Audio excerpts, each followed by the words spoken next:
to us, and that's why we've made sure in this bill that there's more powers for the Privacy Commissioner to ensure that their digital privacy is respected, not just by government departments, but by everybody in this country. Thank you, Mr. Speaker. The Honourable Parliamentary Secretary to the Minister of National Defence will have 3 minutes remaining time for questions and comments when the House next resumes debate on the question. Now we're going to statements by members. Déclaration de député. The Honourable Member for Bar-Richelieu, Nicolas Bécancourt. Mr. Speaker, a great Quebecer died yesterday, an exceptional man, a giant, the chief architect of modern-day Quebec. He was at the start of all of the major projects from the 1950s to the 90s. Mr. Jacques Parizeau fascinated and was shaped by Quebec society. A famous economist, a popularizer, special counsellor, MNA, Minister of Finance, no doubt the best Quebec has ever had, leader of the opposition, and finally, Premier. He is a man who has made a mark on Quebec society forever, who contributed not only to building the province, but also to define it and to make it grow. Jacques Parizeau is the man who brought Quebec the closest to being a country. Independentists and Federalists together recognize the contribution Mr. Parizeau made to Quebec society. An exceptional man, a man of conviction and commitment. He devoted his life to Quebec. May his political heritage, his vision and determination guide us in the future. Our condolences to all of his family. Thank you, Mr. Speaker. The Honourable Member for Fort McMurray, Athabasca. Mr. Speaker, as Member of Parliament for Fort McMurray, Athabasca, I get a lot of questions about Fort McMurray when I'm outside the riding. Most people know that our region is home to the oil sands, but I'm often asked if Fort McMurray is some sort of boomtown or a work camp. My response is clear. It is a hometown, a place to live, a place to raise a family, and a place to retire. It used to bother me that people had this misconception of our region. Now I see it as an opportunity to talk about how great our region is. Mr. Speaker, we have all the attractions of a city twice our size, with a vibrant arts community, food options from around the world, and world-class recreational facilities. We also have a model of multiculturalism in this region that most of Canada can learn from. But what really sets our community apart is our community's passion to make everyone welcome, and where volunteering is second nature. Mr. Speaker, in addition, I'm looking forward to the Northern Kickoff event in Fort McMurray on June 13th, where the Edmonton Eskimos will battle Saskatchewan Roughriders. Thank you, Mr. Speaker. La députée de Notre-Dame. The Honourable Member for Notre-Dame-de-Grâce-Lachine. From 12,000 signatories of a petition and having ample land for expansion, the Airport of Montreal continues to push for the elimination of the Dorval Golf Course to build a distribution and screening facilities. This would subject residents to increased noise and air pollution, destroy green space, and reduce the overall quality of life for those in the area. This green space has long served as recreational, sport, and social hub by the local community, which help maintaining both quality of life and community inclusion throughout the year. Today, about 100 people came all the way to Ottawa to protest the government inaction, to intervene and incite the ADM to listen to their concerns and preoccupations in the hopes of finding a common ground. It has been suggested, for instance, that ADM considers alternate sites for the proposed extension projects in other nearby areas. À cet égard, j'exhorte la ministre du Transport. In this regard, I urge the Minister of Transport to intervene to facilitate the dialogue between all parties concerned and do her best to help find an agreement that's satisfactory to both parties. Member for New Brunswick Southwest. Winston Churchill once said that for a nation to try to tax itself into prosperity is like a man standing in a bucket and trying to lift himself up by the handle. His words aptly explain why nations cannot raise taxes to punitive levels and be successful. States or provinces with excessive tax levels have less dynamic economies, fewer dollars for social programs, and witness the departure of entrepreneurs, workers, and young families to other jurisdictions with lower taxes and more robust economies. Yet these real-world lessons are lost in New Brunswick. Under the Liberal government, my home province has imposed the highest personal income tax rate in North America. Today, the combined rate on top income earners like doctors and surgeons is 54.75%. And the federal Liberals will make the situation even worse.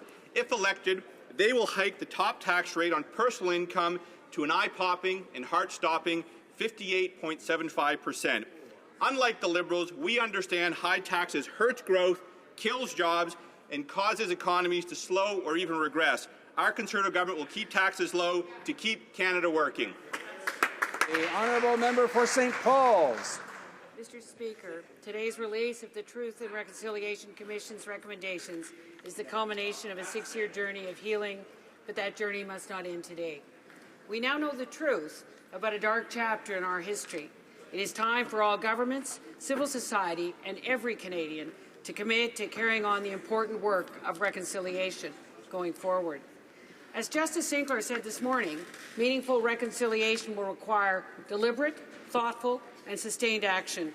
J'exhorte le gouvernement fédéral à commencer cette... I urge the federal government to take steps necessary to implement all of the recommendations of the Truth and Reconciliation Commission.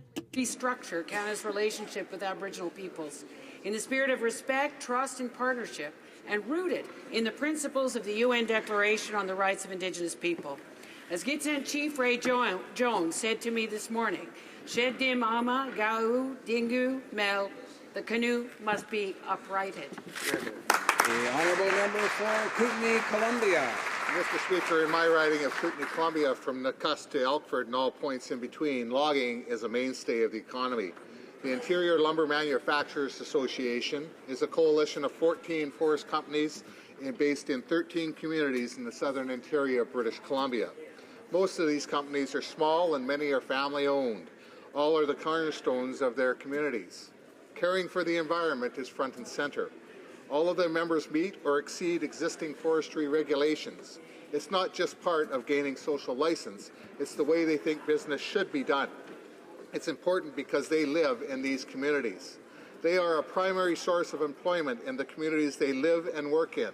Continued sustained sources of timber are vital to their employment. They care about jobs and the economic boost they bring to these economies. I would like to congratulate the ILMA on 74 years of dedication to the Kootenay-Columbia region and timber harvesting, a sustainable natural resource. The member for Parkdale High Park. Mr. Speaker, it's my honour to rise today representing the riding of Parkdale High Park in Toronto, traditional territory of the Mississaugas of the New Credit. My riding also includes the ancient First Nations site of the Toronto Carrying Place Trail, a portage route connecting Lake Simcoe and Lake Ontario along the east bank of the Humber River. The trail was used for nearly 1,000 years as an important trade route for First Nations. 400 years ago, in 1615, the first French settlers traveled that same route. Today is a historic day with the release of the final report from the Truth and Reconciliation Commission. We thank all those whose emotional testimony made this report possible. We need to respond with a serious commitment to reconciliation. On this 400th anniversary, it's a chance to build a renewed relationship based on respect and equality. Thank you. The honourable member for Lambton, Kent, Middlesex. Mr. Speaker, our Conservative government has a great story to share. As I go door to door this summer in Lambton, Kent, Middlesex, I can't wait to tell every single family with children about our enhanced and expanded universal child care benefit. I can't wait to tell hardworking families that only our Conservative government has put and left more of their tax dollars in their pocket. Mr. Speaker, I look forward to sharing with law-abiding gun owners that they can continue to count on our Conservative government to protect their rights.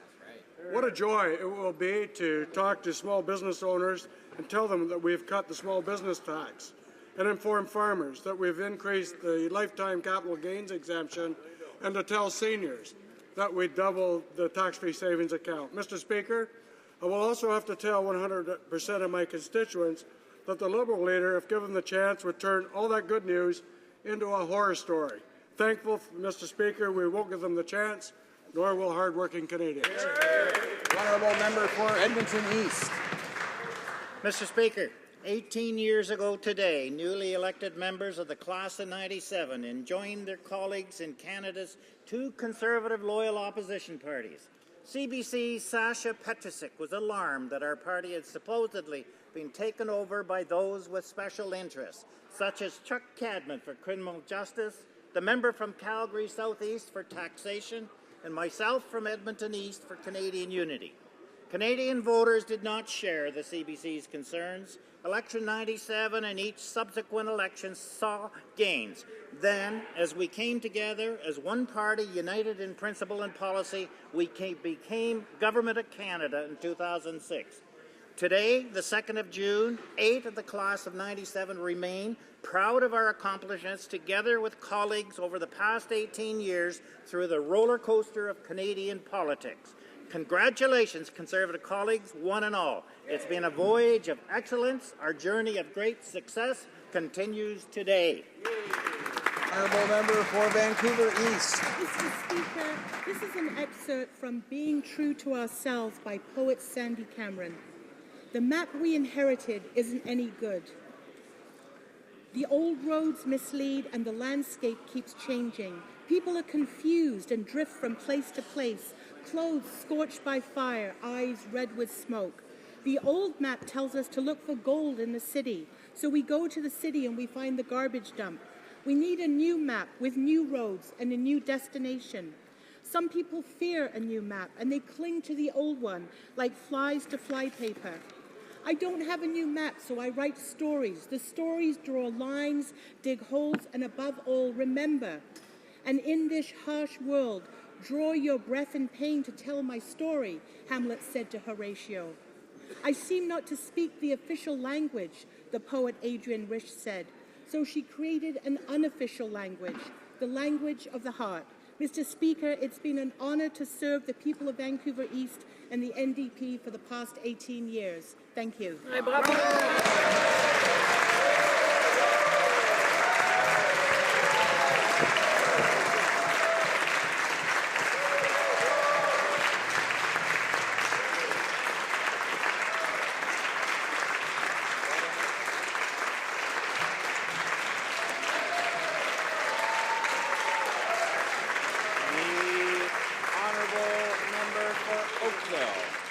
Mr. Speaker, the Liberal leader wants to make smoking marijuana a normal, everyday activity for Canadians, making it easier for children and teens to buy and smoke.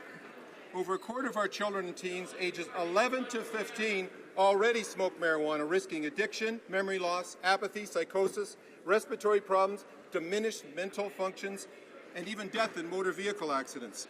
Over 5,000 children and teen marijuana users have ended up in emergency rooms in Ontario since 2010. Yet the Liberals are promising to sell marijuana in stores like cigarettes and alcohol, normalizing its use. It's too bad the Liberal leader missed the ugly scene at St. Paul's emergency room after a marijuana street party in Vancouver, as 64 youth arrived with nausea, vomiting, heart palpitations, and decreased levels of consciousness. Mr. Speaker, our marijuana laws exist primarily to protect our children and teens from the proven dangers of marijuana. Our Conservative government will not abandon our youth by normalizing this powerful narcotic. The Honourable Member for Argenteuil-Papineau-Mirabel. Mr. Speaker, last night we lost a great man. The former Premier of Quebec, Jacques Parizeau, passed away at the age of 84.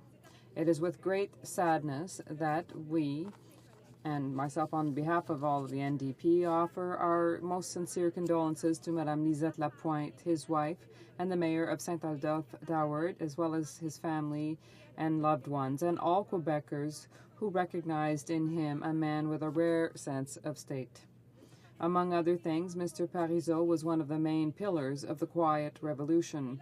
He therefore made his mark on the history of Quebec by building the foundations of a modern Quebec economy. We need only to think of the role he played in the nationalization of electricity, the creation of the Quebec Pension Plan, and the Caisse de dépôt et de placement.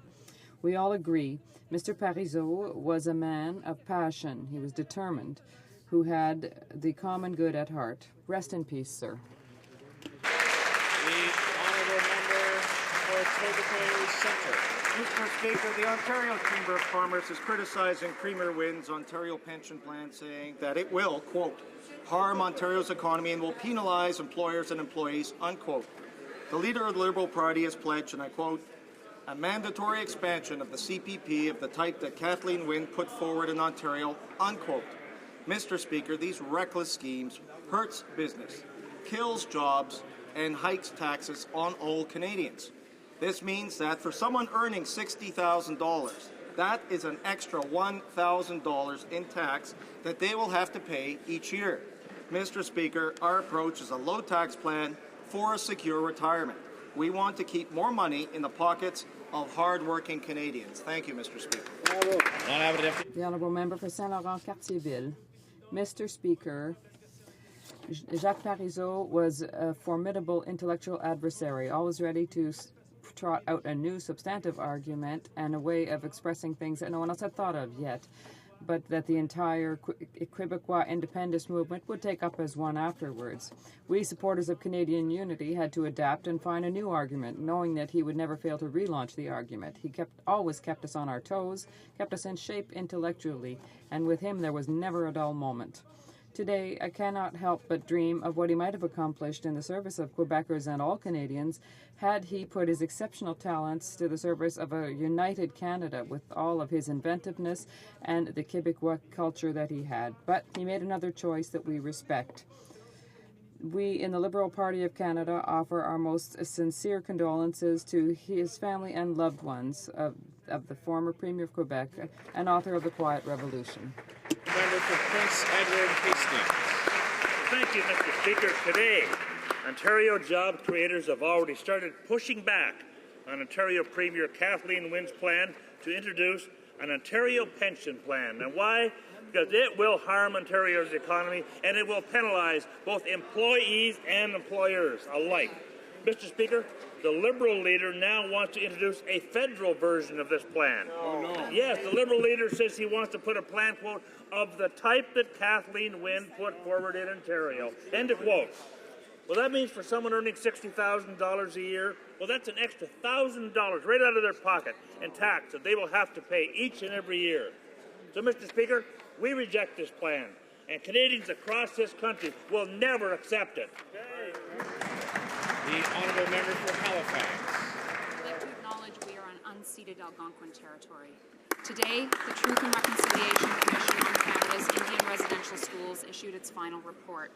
The documentation is of a tragedy, a cultural policy of assimilation carried out by the Canadian government. Institutions that stole children and childhoods, devastated communities, and destroyed lives. Over 6,000 students died while in residential schools. More than 150,000 Aboriginal children were sent into residential schools, and 80,000 survived. The intergenerational traumas persist, including poverty, health problems, and addictions. It's time for the government to be part of the solution. Said reconciliation is not an Aboriginal problem, it is a Canadian problem. This is a tragedy that spans generations. We must honor it through action. It is time for true reconciliation. Honourable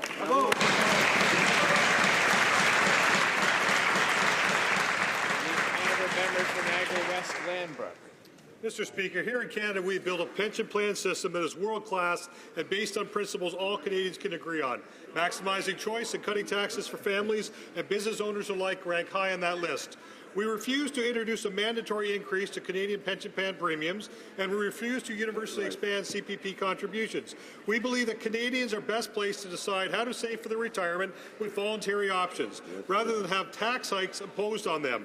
We will always side with hard-working business owners and middle-class Canadians. We will always side with giving Canadians a choice where there is one to be had. When the middle class in this great nation is concerned about the consequences of a high tax agenda on the economy, that means we are as well. Mr. Speaker, the high tax and high debt plan of other parties in this House would mean approximately a $1,000 tax hike for every employee who earns $60,000 per year. Mr. Speaker, on this side of the House, we do not raise taxes on the middle class, we cut them. Oral questions. Questions orales. The Honourable Leader of the Opposition.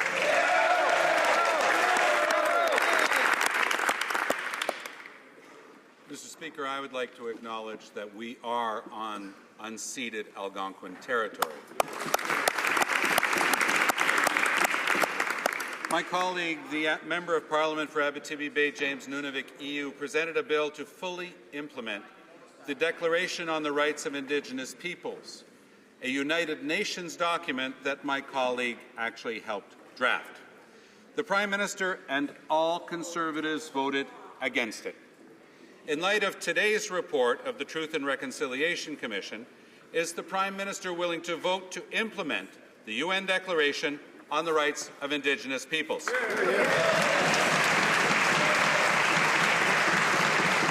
Right Honourable Prime Minister. Speaker, I would point out, of course, that Canada is one of the very few countries in the world where Aboriginal and treaty rights are fully recognized in our Constitution. That's one of the reasons why the government accepted the UN Declaration as an aspirational document. We have taken specific actions, Mr. Speaker, to enhance the rights of Aboriginal people, particularly women living on reserves and generally all Aboriginal people under the Canadian Human Rights Act. Sadly, the NDP and the opposition parties voted against it. I hope they will reconsider some of those positions. The Honourable Leader of the Opposition. Aspirational. 7 years ago, the Prime Minister officially apologized to the survivors of Indian residential schools and to the First Nations. He promised reconciliation. To achieve that, will he finally acknowledge what our laws have said for more than 250 years, that Aboriginal peoples are entitled to a nation-to-nation relationship with the Government of Canada? The Right Honourable Prime Minister. Mr. Speaker, this government established the Truth and Reconciliation Commission to address the residential school issue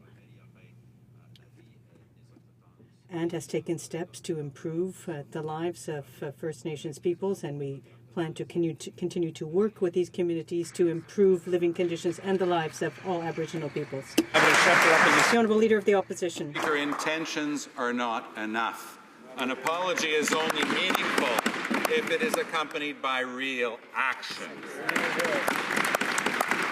150,000 children were taken from their homes, taken from their parents in Canada. They were mistreated, horribly abused. As many as 6,000 of them died in Canada. 6,000 children dead in Canada. Does the Prime Minister agree with Justice Sinclair and the Truth and Reconciliation Commission that the residential school program was nothing short of cultural genocide?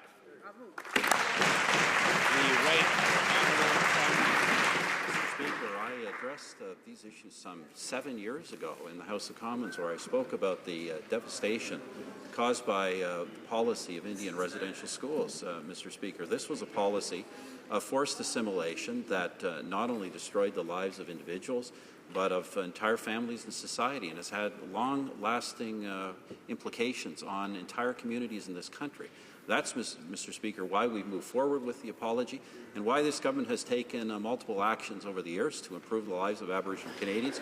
We continue to do so. These are concrete steps we are taking. The NDP's voted against every single one of them. I'd encourage them to start to do something positive on this. The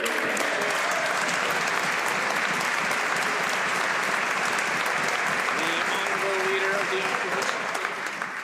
A good way to move forward, a good concrete action, would be to recognize that the Truth and Reconciliation Commission is right, that this was an attempt at cultural genocide.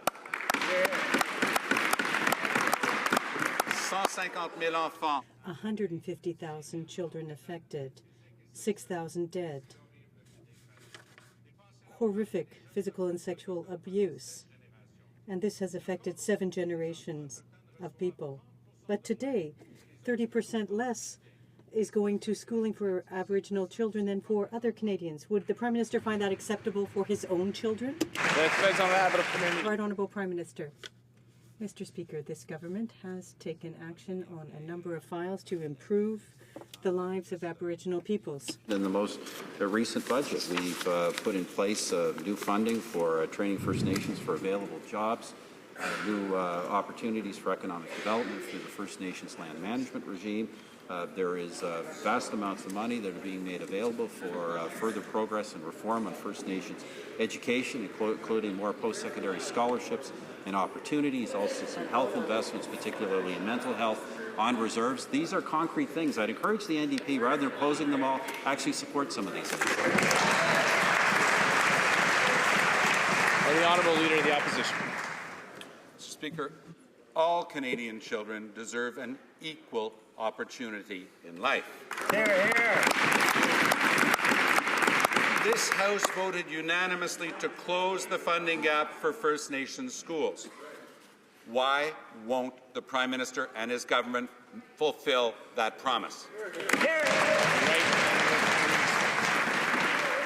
Speaker, this government arrived at a historic agreement with the Assembly of First Nations to do just that, to make investments to modernize the education system so that First Nations children would have all the same opportunities, accountabilities, and curriculum of other Canadians. The NDP fought that tooth and nail, Mr. Speaker, but we will continue to move forward with investments and continue to move forward with willing partners because it is important that First Nations children have those opportunities. The Honourable Member for Papineau. Mr. Speaker, the Truth and Reconciliation Commission asks for meaningful actions to address residential schools' legacy of cultural genocide and the ongoing impacts on First Nations, on the Métis Nation, and on Inuit communities. Canada has not yet taken these actions, and so reconciliation remains elusive. Will the Prime Minister match the sincere apology he made 7 years ago with a commitment to real action, nation to nation, on reconciliation? The Right Honourable Prime Minister. Once again, Mr. Speaker, it was this government that for the first time in Canadian history recognized the full extent of the damage done by residential schools, not just the destruction of communities and families and the abuse, but also the loss of life in many cases, Mr. Speaker. That's why we issued the historic apology. That's why we signed the settlement, moved forward with the Truth and Reconciliation Commission, and have moved forward with various initiatives in every single budget, every single year, on a series of things to improve the lives of Aboriginal Canadians. I encourage the Liberal Party to actually support some of those rather than just give us rhetoric. The Honourable Member for Papineau.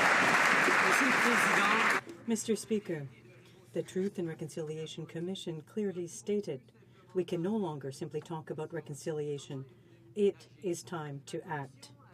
The Commission issued 94 recommendations to advance the reconciliation process and restore our relationship with First Nations, Inuit, and the Métis Nation. The Liberal Party of Canada accepts and commits today to implementing these 94 recommendations. Will the Prime Minister do the same? The Right Honourable Prime Minister. Mr. Speaker, first of all, the government will examine the recommendations and determine the next steps, Mr. Speaker. We continue to take action and have done so on these issues, including in the most recent budget, on employment, economic development, education, health. But each time, Mr. Speaker, the Liberal Party votes against these specific initiatives for Aboriginal Canadians. I would encourage them to change that. Mr. Speaker, the Commission issued 94 recommendations to advance the process, to close the quality of life gaps that exist, to revitalize Indigenous languages and cultures, and to restore the original respectful relationship with First Nations, Métis Nation, and Inuit peoples. The Liberal Party today accepts and commits to implement these recommendations. Will the Prime Minister stand in this place and do the same? Right Honourable Prime Minister. Well, Mr. Speaker, I'm not sure there ever was an original relationship that, quite frankly, was as satisfactory as the Honourable Leader of the Liberal Party would like to say. What I would say, Mr. Speaker, is obviously the Commission has spent a long time on this report, a commission established by this government. It has issued a large number of recommendations. We are still awaiting the full report. The government will examine all of these, obviously read them before deciding what the appropriate next steps are. The Honourable Member for BTP Bay James Nunavik EU. Mr. Speaker, today we heard a clear message from survivors and the Commission. Reconciliation is more than words. It also means tangible action. We must also start again on a nation-to-nation basis. In that spirit, I extend my hand to the members opposite, to colleagues opposite, and call on the Prime Minister and ask him if he will be implementing the United Nations Declaration on the Rights of Indigenous Peoples. The Honourable Parliamentary Secretary. Well, thank you, Mr. Speaker, and we do thank the Commission for their work. As was said, Canada is one of the only countries in the world where Aboriginal and treaty rights are entrenched in our Constitution. We have endorsed the United Nations Declaration as an aspirational document and as a significant step forward in strengthening relations with Aboriginal peoples. We will continue to take concrete measures to improve the living conditions of Aboriginal peoples. The Honourable Member. Mr. Speaker, National Chief Bellegarde is pretty clear on this. He says it's hard to talk about reconciliation when you have 120 First Nations communities with boil water advisories. We won't have reconciliation, Mr. Speaker, as long as First Nations live in poverty. And there are kids who don't have schools and safe drinking water. For years, Liberal and Conservative governments have underfunded First Nations compared to other Canadians. Will this government right this injustice and close the funding gap?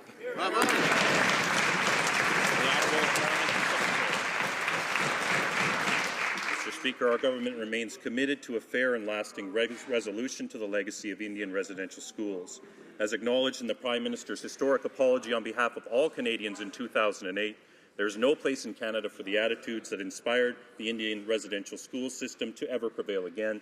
Mr. Speaker, we continue to make significant investments in Aboriginal education. Economic Action Plan 2015 committed substantial funding for education on reserve and built upon a $500 million investment announced by the Prime Minister. We will continue to work with First Nations parents, teachers and schools to improve the quality of education on reserve. The Honourable Member for Churchill. Mr. Speaker, we heard testimony from survivors today who want the Commission final report to finally be a step towards reconciliation and healing.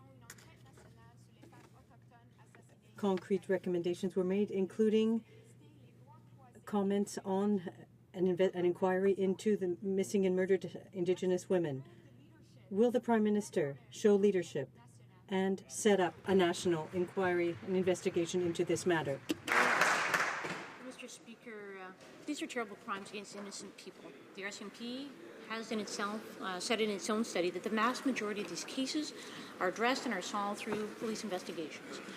We don't need yet another study, as I've mentioned before, of the some 40 studies that have already been done. What we need is the police to catch those responsible and ensure that they're punished. What we need now is action. Actions like what our government has taken on matrimonial property rights, the creation of safety plans, or making sure there's shelters available for women on reserves. We're taking action. We encourage the opposition to follow our lead. The Honourable Member for Churchill. Mr. Speaker, reconciliation, as we heard today, includes a national inquiry into missing and murdered. Let's move to housing. 1/3 of First Nations in Manitoba live in inadequate housing conditions. I've seen them firsthand in our north. Families in overcrowded houses, houses in deep need of repair, homes that are infested by black mold. As National Chief Bellegarde said, how can we expect reconciliation when people live in these conditions? Will the government finally listen to First Nations and act on addressing the deplorable housing conditions in First Nations in the spirit of reconciliation?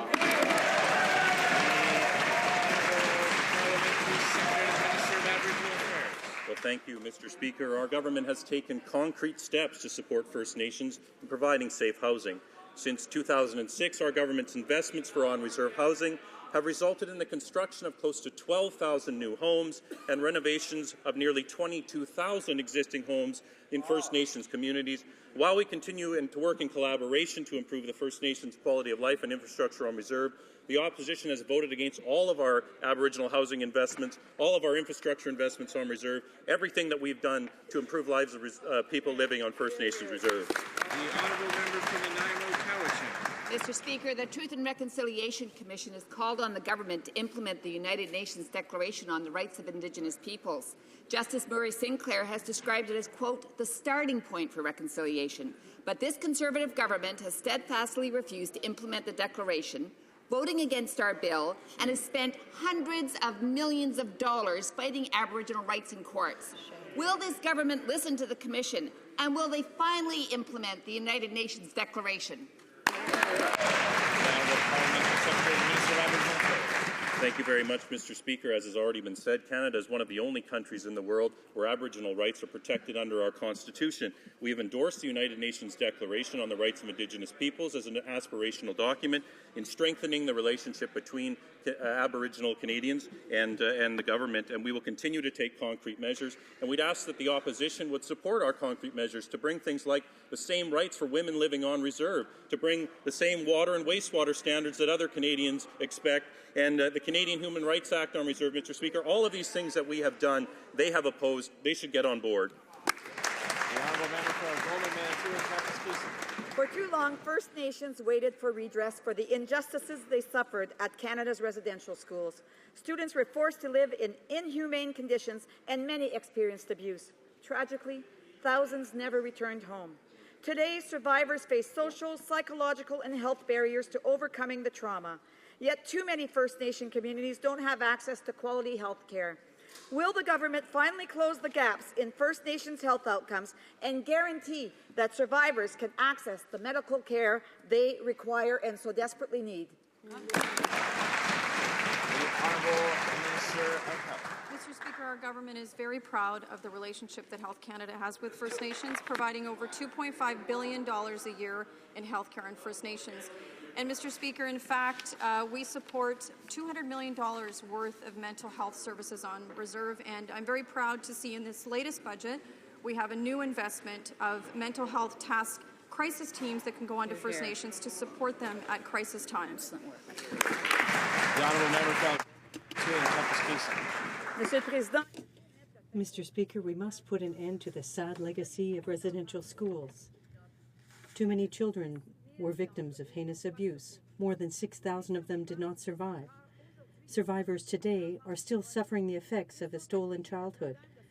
They're facing health problems that also affect their families. They need help and support. That is our moral duty. Will the government take action and adequately fund Aboriginal healing centres? Again, Mr. Speaker, we are providing mental primary care and, most importantly, I think, mental health services on First Nations to families and children that require it. We have 24/7 access to essential nursing services in almost 80 remote communities across Canada, and we have home and community care in almost 500 First Nations communities across Canada. As I said, Mr. Speaker, we have a very good relationship with First Nations, especially when it comes to our mental health services. The Honourable Member for Manicouagan. The legacy of the Indian residential school system is more than 150,000 children forced to deny their culture and abandon their language. Thousands of cases of abuse, humiliation, and unspeakable acts. Mothers and fathers who didn't see their children again once they were forcibly taken away. 6,000 children dead, similar to the Second World War. And this intergenerational trauma is still present today. It's our moral duty to take action. Will the government show some leadership and support First Nations?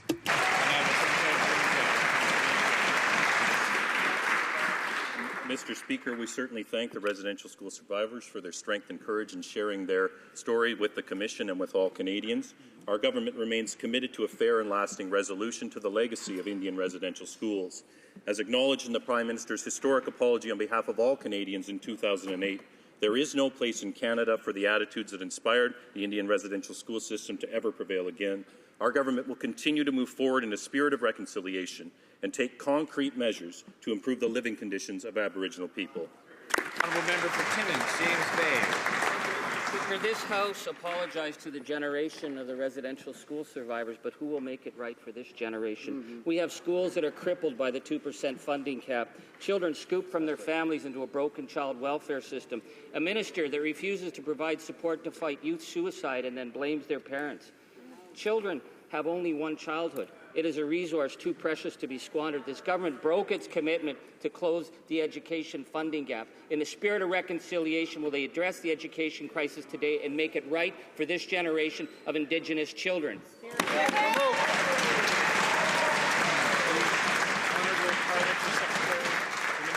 Mr. Speaker, I reject much of the premise of that question. Our government remains committed to a fair and lasting resolution to the legacy of Indian residential schools, and as acknowledged in the Prime Minister's historic apology on behalf of all Canadians in 2008, there is no place for the attitudes that led to the Indian residential school system. And Mr. Speaker, we will continue to make significant investments in Aboriginal education. In the last budget, $200 million more committed to Aboriginal education. The Prime Minister committed $500 million to First Nations schooling infrastructure, and we will continue to work with First Nations parents, teachers, schools, and leaders to improve the quality of education on reserve. The honourable member for York West. Mr. Speaker, Conservatives have always hated the Canada Pension Plan. They voted against its creation in 1965, and they voted against improving it every time since. But no Conservative hates it more than this Prime Minister. He actively campaigned to eliminate it entirely and actually demanded that Alberta opt out of it, while his closest advisor referred to it as a Ponzi scheme. As this Prime Minister raises the retirement age, slashes numerous benefits, how can Canadians possibly trust him to safeguard the Canada Pension Plan? The Honourable Minister of State for Finance. Mr. Speaker, well, we know what the Liberal policy is about the Canada Pension Plan. Their leader was very clear. He said, we're looking at an expansion, and a mandatory expansion of the Canada Pension Plan of the type that Kathleen Wynne put forward in Ontario. Mr. Speaker, for someone who earns $60,000 a year, the Liberal policy is a massive tax hike. While we're letting middle-class Canadians choose how they spend and save their money, the Liberal leader's only solution is raising taxes. Mr. Speaker, a $1,000 tax increase, Canadians know that. The honourable member for Malpeque. It's actually time for an answer from the Minister of Finance, Mr. Speaker. Nobody should believe for a minute that this government has had a grand conversion and is committed to strengthening Canada's pension plan. Isn't it true that this new voluntary scheme is just a stepping stone to a completely voluntary pension plan as proposed by this Prime Minister when he was President of the National Citizens Coalition? As step one, Mr. Speaker, they are stealing 2 years of income from low...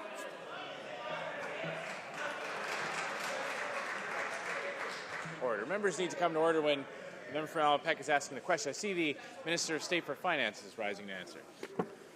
Well, again, Mr. Speaker, the Liberal leader doesn't have a stepping stone. He has a springboard to higher taxes. He was very clear. He said what the Liberal Party is looking for, what we're looking for, is an expansion and a mandatory expansion of the Canada Pension Plan of the type that Kathleen Wynne put forward in Ontario. Again, Mr. Speaker, that means for the family earning, the income earner earning $60,000 a year, a $1,000 tax hike. Mr. Speaker, for a two-income family, it means thousands of dollars in extra taxes. The Liberal leader's only solution is raising taxes. The honourable member for Malpeque. Mr. Speaker, let's get to the facts. Step one, the Conservatives are stealing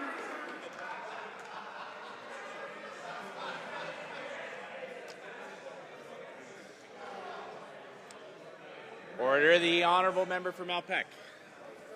Again, the facts are, Mr. Speaker, step one, the Conservatives are stealing 2 years of income from low-income seniors.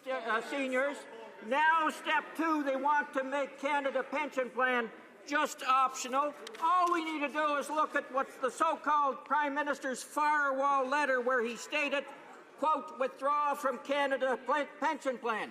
Isn't this new scheme to go voluntary just that, to over time make Canada Pension Plan optional? Why won't the government tell the truth?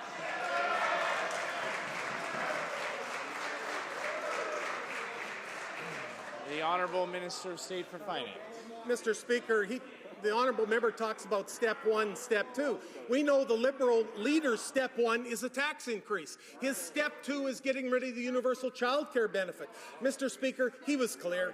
He said the Liberal Party is looking at a mandatory tax increase and adjustment to the CPP. He said of the type that Kathleen Wynne put forward in Ontario.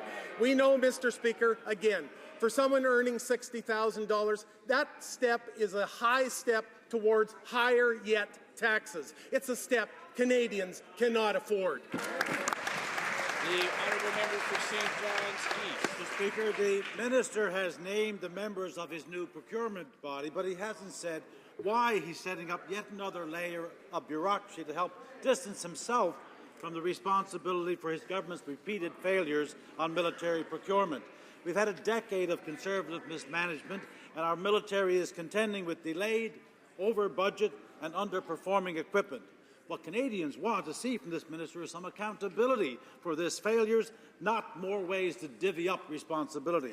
When will this minister take real action to fix this broken process? Hear, hear. The Honourable Minister of National Defence. Well, the question itself demonstrates how unserious the NDP is with respect to military procurement, Mr. Speaker. Virtually every expert in the country on these matters agrees that it will help to accelerate procurement to have a challenge function early in the process, where an external body of experts can consult with industry and others to ensure that platforms are available, that the statement of demands from the military are realistic and affordable before proceeding with procurement decisions, Mr. Speaker, to avoid years of wasted time at the end of the process. But on every one of these procurements, the NDP has been opposed. Their own leader in 2010 criticized this government for spending too much on the military, Mr. Speaker. We won't take any advice from the NDP when it comes to supporting it. The honourable member for Portneuf-Jacques-Cartier. Mr. Speaker, the list of Conservative government failures when it comes to military procurement is just getting longer and longer. The F-35 fiasco, delays with search and rescue plane purchases, cost overruns with the Cyclone helicopters, and it goes on. Now the minister says they'll reform the military procurement system, but unfortunately there's nothing to bring back the billions of dollars wasted by their incompetence. Will the minister fix his mistakes and finally give the Canadian forces the equipment they need to carry out their missions? The Honourable Minister of National Defence. First of all, Mr. Speaker, we've already done that with the acquisition of C-17s, strategic airlift capacity for our Air Force, with the C-130 Hercules to help the Canadian Air Force.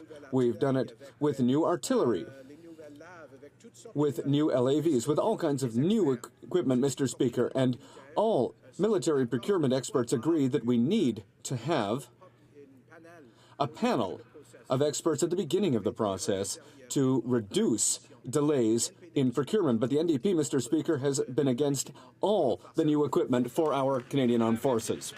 The honourable member for Châteauguay-Saint-Constant. Mr. Speaker, this government has spent over $700,000 to drag our veterans before the courts.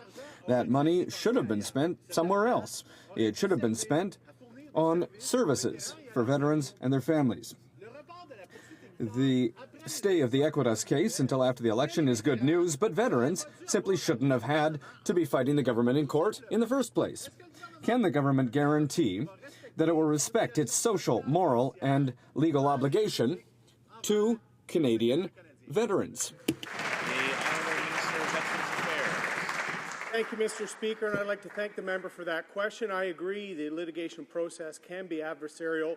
That's why I appreciate the efforts that the Equitas Society has had over the last few months to build a respectful dialogue on veterans' issues, including the purpose clause stating our obligation to our veterans that found its way into Bill C-59, Mr. Speaker. For that reason, I hope that member can finally drop the rhetoric, get behind the bill, and support our veterans. Veterans and their families deserve fair treatment now, Mr. Speaker. That's right.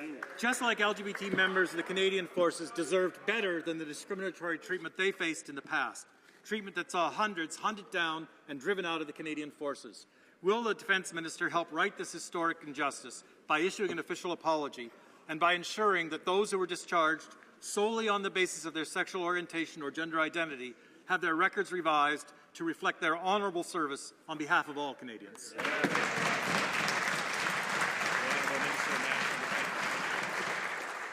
Speaker, I just learned about the member's motion that the motion tabled by a member opposite, which is unfortunately being tabled at the very end of this Parliament. I'd be happy to study it.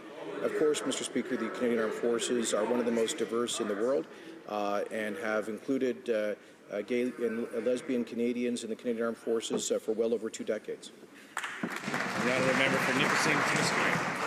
Mr. Speaker, Canada under our Conservative government remains strong, proud and free. Can the Minister of Industry update this House on how our government is ensuring that Canada remains a global leader in international space exploration? The Honourable Minister of Industry. Yes, Mr. Speaker, Canada has an extraordinarily proud history in space, and the future is even brighter. In this year's budget, we're supporting Canada's full participation in the European Space Agency, the James Webb Space Telescope, and the 30-metre telescope. And today, Mr. Speaker, I was very proud to announce that Canada will be extending our full participation in the International Space Station through 2024. And as a result of that, Mr. Speaker, building on the legacy of success of Colonel Chris Hadfield as commander of the International Space Station, Canada will be sending 2 more astronauts to space. Lieutenant Colonel Jeremy Henson and Dr. David Saint-Jacques, who are with us today in Ottawa. We wish them all the best as they go to space.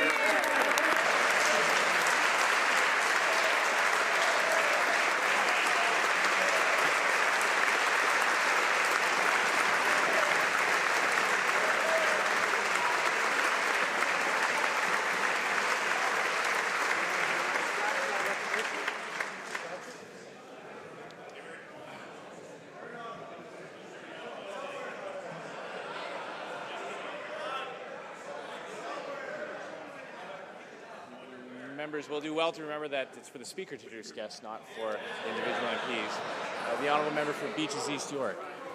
Mr. Speaker, yesterday the Conservative government finally agreed to the NDP's long-standing proposal to give Transport Canada the power to order vehicle recalls. Likely too little, too late, with the little hope of passing this change in the dying days of the 41st Parliament. Instead, the legacy left by this minister will be cuts to the motor vehicle safety program and the failure to improve vehicle safety in Canada. Will the minister at least stop the cuts to Transport Canada and ensure that it has the staff resources necessary to enforce vehicle safety? Hear, hear. The Honourable Minister of Transport. Mr. Speaker, I can inform the House that according to Transport Canada's own documentation, there will be 0 changes in the number of people employed in motor vehicle safety in the next 3 years. In fact, we're doing very much, Mr. Speaker, to ensure that these people have the tools needed. That's why we are intent on introducing a bill that's going to be addressing a problem that we've come across in the past number of years. But I find it audacious, Mr. Speaker, that the member opposite would indicate that he has been trying to move this forward when indeed the reality of the truth is he voted against the notice of compliance and notice of defect regulations that we passed last year. The Honourable Member for Brassard-La Prairie. Mr. Speaker, the truth is that it's the NDP that has forced the government to act. The minister finally announced she would table legislation to give Transport Canada the power to recall vehicles. However, what the minister hasn't said is that her department's budget for motor vehicle safety has been cut by almost 35% since 2009. In 2009, there were 126 full-time employees. Today, we know there are many fewer. How can the minister claim that fewer employees doesn't mean fewer or less oversight? In the past 6 years and going forward, the number of full-time employees at Transport Canada and motor vehicle safety has changed significantly, not significantly at all. And indeed, as I already mentioned in my previous answer, and I will be clear again, is the fact that there'll be no changes in the number of people working in motor vehicle safety in the coming years. And in fact, we're seeking to increase their ability to ensure that they're working on behalf of the Canadian people and protecting Canadian consumers. Honourable Member for Berthier-Masquinongé. Mr. Speaker, the Conservatives are still negotiating the Trans-Pacific Partnership behind closed doors, and they refuse to tell us if they're really going to protect the supply management system. This weekend, a meeting between the Conservatives' Quebec lieutenant and farmers left a very bad feeling. The minister told them that the government would have to make concessions to make the agreement, the TPP agreement, work. Mr. Speaker, have the Conservatives decided to sacrifice supply management, yes or no? The Honourable Minister of State. Mr. Speaker, I will repeat again to my colleague that Canada has signed free trade agreements with many countries, and we have always promoted and protected the supply management system, and in the current negotiations, it's the same thing, Mr. Speaker. We know very well the importance of supply management for dairy producers, for egg producers, and for poultry producers, and we will continue to defend this file as we have done in the past, but we will also ensure that an agreement is signed in the best interests of all of Canada's industrial sectors. All sectors. The Honourable Member for Berthier-Masquinongé. The Conservatives, do they understand that getting rid of supply management could lead to the loss of hundreds of thousands of farms in Quebec alone? In total, 7,000 farms in Quebec are involved in supply-managed poultry production. That's $3.2 billion of economic activity. Today, the supply management system is more threatened than ever. So I'll repeat my simple question, Mr. Speaker. Will the Conservatives sacrifice the supply management system in this agreement? The Honourable Minister. Mr. Speaker, when a government signs a free trade agreement with a country, when a government signs an agreement, it's because it's good for the entire Canadian economy, Mr. Speaker. And I can assure you that in the current negotiations, we will promote supply management and also all of the other industrial sectors. And I would like to tell my colleague that the past is a guarantee of the future. We've signed agreements with over 37 countries and regions around the world, like the recent agreement with the European Union, and every time we have preserved the supply management system while allowing other industrial sectors to export their products to other countries without tariffs and without quotas. Mr. Speaker, since this government has come to power, Canadians have witnessed a decade of Conservative failures in immigration. Since the Conservatives have been in government, processing times have gone up by 70% for children and spouses and by 500% for parents and grandparents. What did Canadians do to deserve this decade of Conservative failure in family reunification? The Honourable Minister. Mr. Speaker, the reality is that the Liberal government in which the Honourable Member took part always took immigrants for granted. The Liberals left us backlogs. They turned a blind eye to abuse. They refused to enforce the rules and strengthen the rules, and they gave favors to those who supported them politically. Mr. Speaker, we've done just the opposite. We have improved our record. Order. The Honourable Member for Markham Unionville. Mr. Speaker, 9 years later, it's nothing to do with Liberals. We've had a decade of Conservative failure on refugees, an attack on refugee health care, no due process, and foot-dragging on Syria, and a decade of Conservative failure on citizenship, quadrupling of fees, doubling of wait times, unnecessary new barriers to citizenship. Nothing to do with Liberals. Why have Canadians had to endure a decade of Conservative failure on family unification, a decade of Conservative failure on refugees, and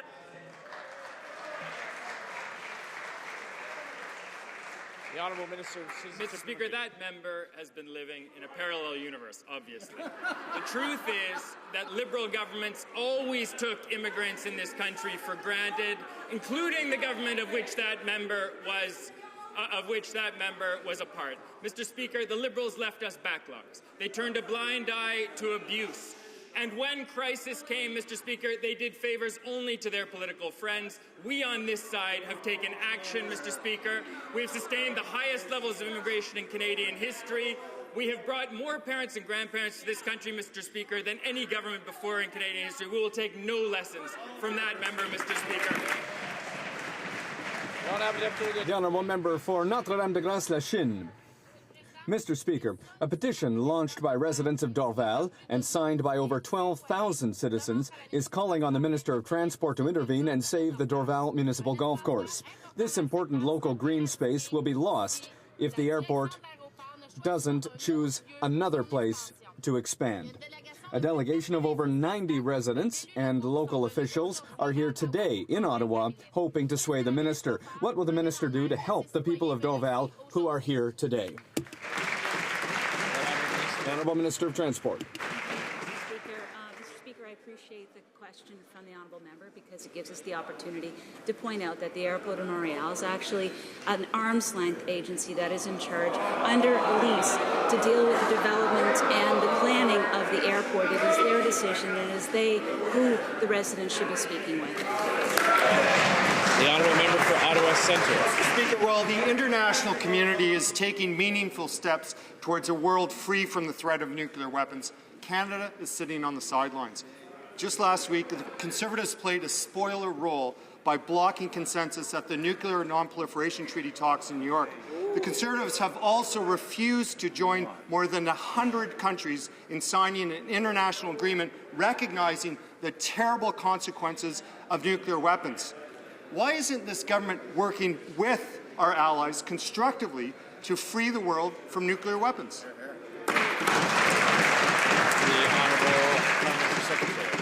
Mr. Speaker, contrary to what the member is saying, Canada is very heavily engaged to ensure that we have a nuclear-free world, Mr. Speaker. Right. But let me say very clearly, Mr. Speaker, we will not support a one-sided resolution, Mr. Speaker, one-sided agreement over there. And so Canada put its stand very clearly out there, Mr. Support, to ensure that if there is a consensus, it is a fair consensus for everyone, Mr. Speaker. Thank you. The honourable member for Stormont, Dundas, South Glengarry. Mr. Speaker, the Ontario Chamber of Commerce has raised red flags over the proposed Ontario pension plan by Premier Kathleen Wynne. I wonder if the Minister of State for Finance could inform the House on the action our government has taken to help Canadians in retirement.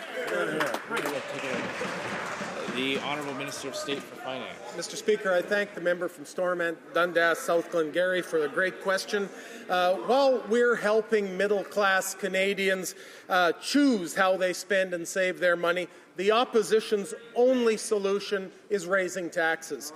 It's true. The Liberal leader said last week, quote, "We're looking at an expansion and a mandatory expansion of the CPP of the type that Kathleen Wynne brought forward in Ontario. For someone earning $60,000 a year, the Liberal leader's tax hike would mean $1,000 less in take-home pay.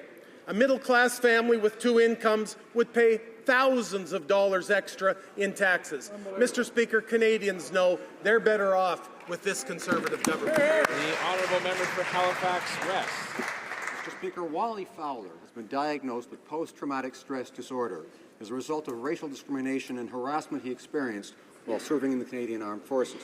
Mr. Fowler made repeated complaints about the treatment he received and the lack of assistance the military provided to him and his family as they dealt with the impacts of the harassment they experienced. After a decade, his complaints have still not been fully investigated. Will the government commit to conducting public investigation into Mr. Fowler's complaints? The Honourable Minister of National Defence. Mr. Speaker, I acknowledge the question. I'm not familiar with the individual case. I'd be happy to receive more information from the member and request a briefing from my department and to get back to the member as soon as possible. The Honourable Member for St. Lambert. Mr. Speaker, the Minister of Immigration has, with little warning, imposed new rules on work permits for foreign interns. These new complications have discouraged almost 30% of the French interns who usually come to Quebec. This last-minute decision has endangered many post-secondary exchange programs between France and Quebec. Why is the minister harming the post-secondary education relationship between France and Canada without working with the affected parties? The Honourable Minister of Citizenship and Immigration. Mr. Speaker, there were many consultations, and our reform is working very well for this temporary worker program, and the goal is to give the advantage to Canadians and Quebecers when it comes to available jobs. All foreign workers who come to Canada are subject to the new rules, whether they be interns or full-time workers, Mr. Speaker. And this system will be in place in all sectors of our economy. We must continue to work to see better reciprocity in our relationship with France, because the number of French... The honourable member for Thornhill. Thank you, Mr. Speaker. Mr. Speaker, Ayatollah Khomeini's brutal legacy was celebrated recently at an Islamic Society of York Region event in Richmond Hill. Can the Minister for Multiculturalism update this House on the government's position on support of state-sponsored terrorism? The Honourable Minister of National Defence. Mr. Speaker, I thank the member from Thornhill for his question. Mr. Speaker, 2 weeks ago, on behalf of the government, I condemned this outrageous event being sponsored by the Islamic Society of York Region to celebrate the legacy of one of the 20th century's worst dictators, Ayatollah Khomeini, who was responsible and whose regime was responsible for mass torture, mass killings, rape in prisons, the murder of thousands of political prisoners, both in their prison system and around the world, for the stoning to death of women, the execution of gay men, Mr. Speaker, for the murder of thousands of Baha'is and Zoroastrians and members of other religious communities. This is why Canada is leading the United Nations General Assembly in the motion every year to condemn Iran's deplorable... The honourable member for Edmonton St. Albert. Mr. Speaker, this year's budget was delayed until April 21st because the government apparently required the extra time to contemplate the drastic reduction in the price of oil and reduce corporate tax revenue. However, notwithstanding this extra time, the government continues to engage in ad hocery, musing about further GST reductions and enhanced voluntary contributions to the Canada Pension Plan. Now, neither of these are necessarily bad ideas, but neither of them are mentioned in the budget. Does the government have an actual plan for an economy that is contracting, or will it continue to make things up on the fly based on which way the wind is blowing, polls and focus groups? The Honourable Minister of State for Planning. Well, again, Mr. Speaker, the member knows the strong leadership of this Conservative government. He knows that it has steered Canada through some of the most difficult times and created 1.2 million net new jobs. He also knows that this government wants to give choice to Canadians on how they save and how they prepare for a secure, dignified retirement. Mr. Speaker, again, we would encourage all sides of this House to come together on the budget, but also to bring forward ideas like we have on helping Canadians save for their retirement. The Honourable Member for Bar-Richelieu, Nicolas Bécancourt. Mr. Speaker, after 6 years of work, the Truth and Reconciliation Commission released its report and recommendations this morning. This report contains 94 recommendations, some of which could be implemented quickly by the government. When will the government recognize and implement the UN Declaration on the Rights of Indigenous Peoples? And when will the government, in cooperation with Aboriginal groups, create and implement a plan or a strategy to fund First Nations education, as proposed by the Bloc Québécois with Bill C-599 in 2010? The Honourable Parliamentary Secretary. Well, thank you, Mr. Speaker. Again, we'd like to thank the residential school survivors for sharing their stories and the Commission for their work to bring this to the attention of all Canadians. As acknowledged in the Prime Minister's historic apology in 2008, the attitude that gave rise to the Indian residential schools was unacceptable and has no place in Canada. And we will continue to move forward in a spirit of reconciliation and take concrete measures to improve the lives of Aboriginal people. That concludes the question period for today. I would like to draw to the attention of honourable members the presence in the gallery of Commissioners of the Truth and Reconciliation Commission, Murray Sinclair and Marie Wilson.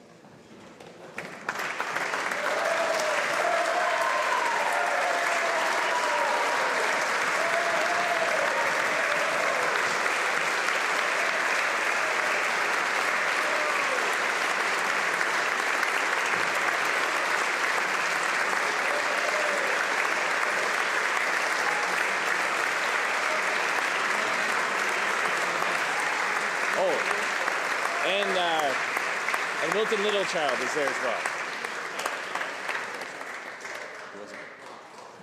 would also like to draw the attention of honourable members to the presence in the gallery of the Honourable Stephen Perry, Senator and President of the Senate of Australia.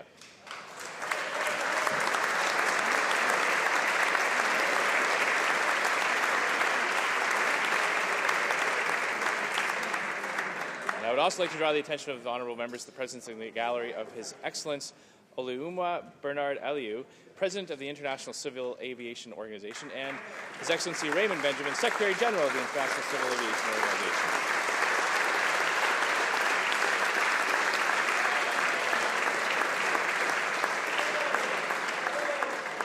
And now I would officially like to recognize the presence in the gallery of two Canadian astronauts, Jeremy Hansen and David St. Jacques, who will both travel to the International Space Station within the next decade.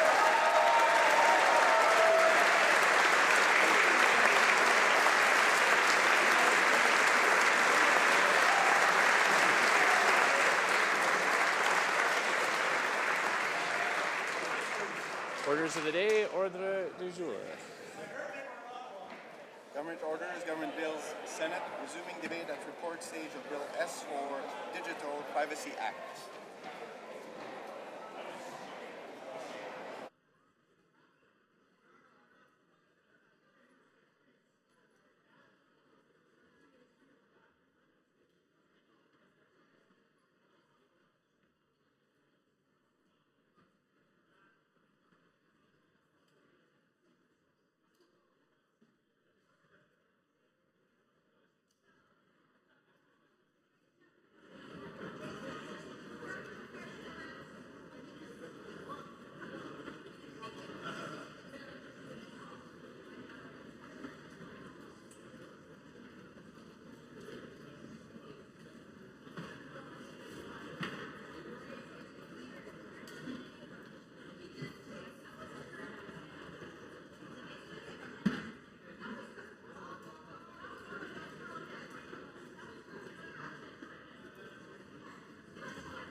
Order.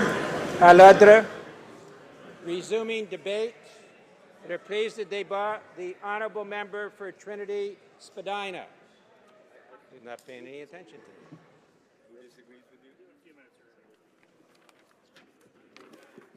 My apologies, Mr. Speaker. I just confirm with the colleague.